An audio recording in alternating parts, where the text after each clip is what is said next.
Private सेक्टरमध्ये काम करताना आपल्याला दोन प्रकारचे माणसं बघायला भेटतात. आपली जी हाय लेवलची जे मॅनेजमेंट असते त्याच्यामध्ये कोणत्या प्रकारचा माणूस बसलेला आहे त्याच्यावर त्या कर्मचाऱ्यांचं भवितव्य डिपेंड असते. तर हा किस्सा 2012चा आहे. त्यावेळेस आमच्या कंपनीने ठरवलं होतं की सर्वांची पगारवाढ करायची, पण कंपनीचा बजेट कमी असल्यामुळे असं ठरलं की यावर्षी फक्त जे सिनियर लेवलचे माणसं आहेत त्यांचा पगार वाढला पाहिजे, ज्युनियर लेवलचे जे माणसं आहेत त्यांचा पगार नाही वाढवला तरी चालेल. तर आमचे वेगवेगळे ऑफिस होते. सर्व ऑफिसवाल्या जे सिनियर लोक होते त्यांना मीटिंगमध्ये बोलवलं. त्या सर्वांनी हा प्रस्ताव मान्य केला की ठीक आहे, आमचे पगार यावेळेस वाढवा, ज्युनियर लोकांचे पगार नाही वाढवले तरी चालतील.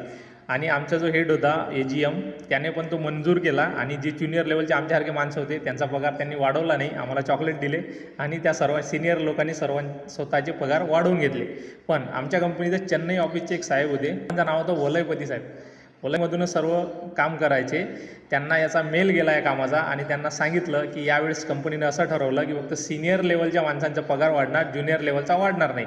त्यांनी लगेच हा प्रस्ताव रिजेक्ट केला. त्यांनी म्हटलं की जर पगार वाढवायचा असेल तर माझ्या अंडरमध्ये जेवढे माणसं आहेत त्या सर्वांचा पगार वाढला पाहिजे. माझा एकट्याचा जर पगार वाढवत असाल तर मला तो नको आहे. आणि त्यांनी हे प्रपोजल रिजेक्ट केलं. त्यांनी स्वतःचाही पगार वाढू दिला नाही.